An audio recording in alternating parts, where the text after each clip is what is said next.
Homie G, G-Funk, yeah, homeboy, going down. All my dope niggas, turn this shit up. I know you making plays. Oh boy. Okay, there's two things I need to talk about in this video. It is cheap DJs and promoters. Two different things. Okay, let's start with the promoters, because I did an event. Anyways, promoters. People that call themselves promoters. You, your DJ or DJettes out there are a promoter. I know that 15% of my viewers are female, so hello females. You know what I'm talking about.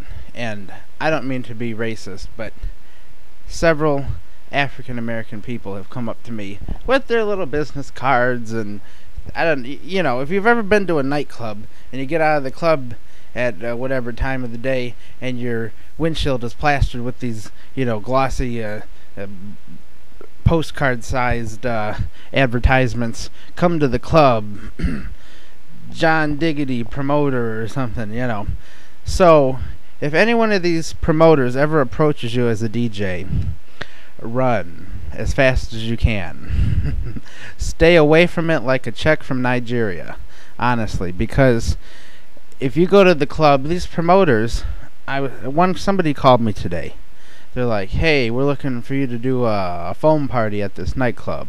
It's going to be a hit, blah, blah, blah. And I'm talking to them, and I am trying to find out information about the event. What's going on? Who is this event for? Is it just a regular club night? And I rattle off all these questions because I want to know who I'm working with. You know, I never try to put myself in a situation that's, if it sounds fishy, it usually is. And you don't want to get to the club and not get paid. Oh, we didn't have enough people show up, so sorry, you're not getting paid tonight because we didn't have enough people come through the door. That's the first thing that'll happen to you with these promoter people. They'll book you, whatever your entertainment is, to come into the club. They don't own the club. I straight out asked the guy, I said, you're just looking to make a couple dollars off the top here? He's like, yeah. And I'm like, excuse me? And he's like, oh, yes, sir. I already knew I wasn't going to do any business with the guy, so I was going to correct him on his English skills. I was about ready to just let him go off the phone, you know. I was just talking to this person. I'm like, okay, what's the owner of the club's name? He didn't even know the guy's name. And I'm like, okay, well, I'm going to need to be in touch with him. I straight out told him I don't work directly with promoters. I need to be in touch with whoever owns the nightclub, and they'll have to book me directly. Now maybe if it's just a DJ thing, that's fine, but if it's, you know, I still would be careful, because sometimes there's lack of communication. You know, the promoter guy will say one thing. The second thing is they're not liable for anything. You know, something doesn't work out. Heck, the club could go out of business before your gig. What are you gonna do? Stay away from these quote-unquote promoter people. They're not Don King. Okay, if it was Don King, I'd be happy to work with Don King. That'd be great. Everyone's trying to be a Don King. Falling down in my chair. Number 2, cheap DJs. I was out with my mom last night. Went to one of those Cinco de Mayo parties. It was a husband and wife DJ team. All they had for the setup was one of those Bose line array systems that you can get at the Guitar Center. One column of speakers. And me and my mom were sitting there laughing because she knows what I do in my setup. They had no lights. It was just a laptop. No backup, nothing.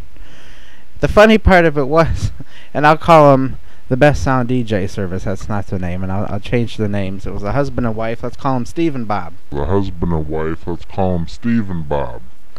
Why did I say Steve and Bob? Shirley and Bob. And they had one system inside and the same system outside. Again, just one speaker on a pole. They had this big sign in front of their laptop computer to hide the fact that it was just a laptop. This big yellow sign. And You had Bob standing behind the sign that said Shirley, and Shirley was outside standing behind the sign that said Bob. We thought it was the funniest thing. You know, cheap DJs right now are eating up the small gigs.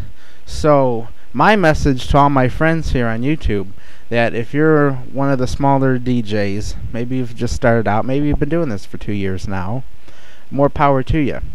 But you have to raise your rates, because if you're only charging, you know, $200 to $300 for your gigs, there's going to be people out there that are going to do it cheaper. So if you have the lights, if you have the good microphone, if you have a good set of speakers, you've invested some money, you have a ton of music.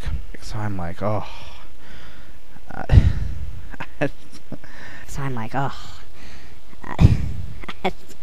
Anyways, this is a great time of year. My business is doing fairly well, but I'm getting more. I'm not doing as many parties, but I'm getting more money for the work that I'm doing, and I know you can do it too if you just promote yourself.